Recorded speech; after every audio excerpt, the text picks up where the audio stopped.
नमस्कार दोस्तों, आपका मेरे YouTube चैनल में स्वागत है। दोस्तों, कई बार हमारे दिमाग में एक सवाल आता है कि क्या हम अपने अच्छे कर्म करके अपने दुर्भाग्य को नष्ट कर सकते हैं? तो दोस्तों, इसका जवाब है हाँ।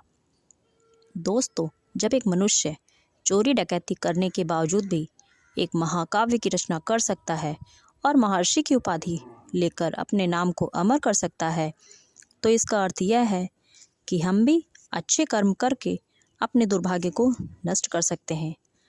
तो दोस्तों, पुराणों में भी लिखा है कि महर्षि एक महान कवि थे और उन्होंने रामायण जैसे महाकाव्य की रचना की।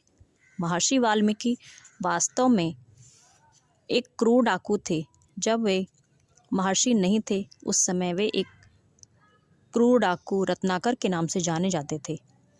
रत्नाकर महर्षि बनने से पहले जंगल में रहता था तथा जंगल में आने जाने वाले लोगों की धन संपत्ति लूटकर अपने परिवार का पालन पोषण करता था। एक बार की बात है, महर्षि नारद मुनि भी उसी जंगल से गुजर रहे थे। वह डाकू उन नारद मुनि को देखकर उन्हें लूटने के लिए उन पर झपटा तथा उनसे उनकी सारी धन संपत्ति उसे देने को कहा।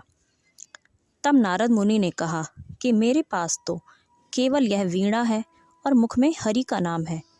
तब डाकू ने उनसे कहा, जो भी है वह मुझे दे दो।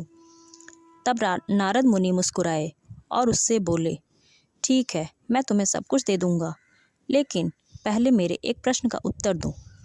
उस डाकू ने कहा, ठीक है, पूछिए।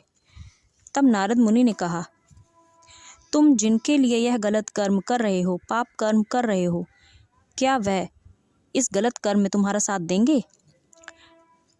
तो उसने कहा, क्यों नहीं देंगे, वे सभी मेरे इस गलत कर्म में मेरा साथ अवश्य देंगे, क्योंकि आखिर मैं यह सब उन्हीं के लिए ही तो कर रहा हूँ।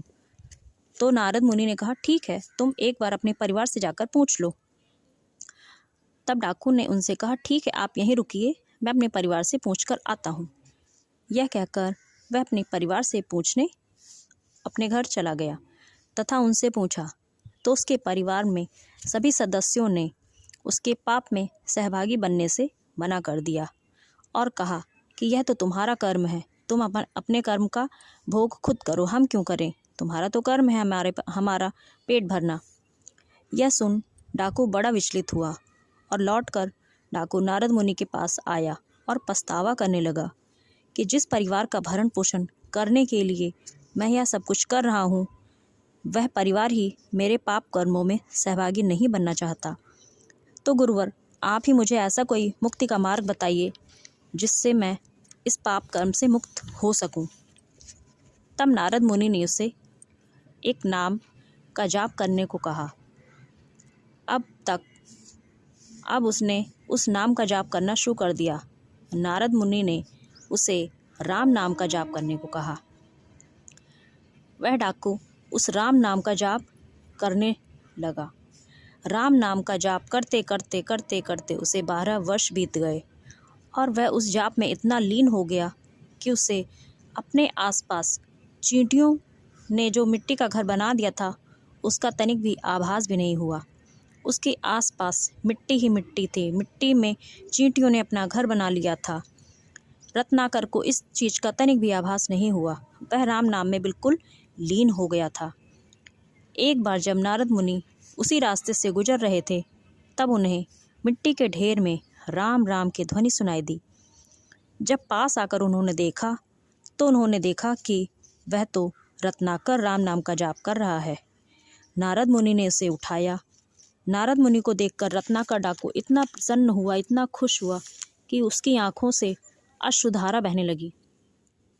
तब नारद मुनि ने उसे गले से लगाया और उसे कहा कि अब तुम कोई डाकू नहीं हो, आज से तुम महर्षि वाल्मीकि ऋषि के नाम से जाने जाओगे। तो दोस्तों, आगे चलकर इन्हीं ऋषि ने ही रामायण जैसे महाकाव्य की रचना की है। तो दोस्तों, महर्षि वाल्मीकि के जीवन से हमें यह पता चलता है कि यदि इंसान चाहे तो अपनी भक्ति से अपने दुर्भाग्य को नष्ट कर सकता है। तो दोस्तों, वीडियो में दी गई जानकारी आपको कैसी लगी, प्लीज़ कमेंट्स में बताएं तथा वीडियो को लाइक और शेयर अवश्य करें। जय श्री राम।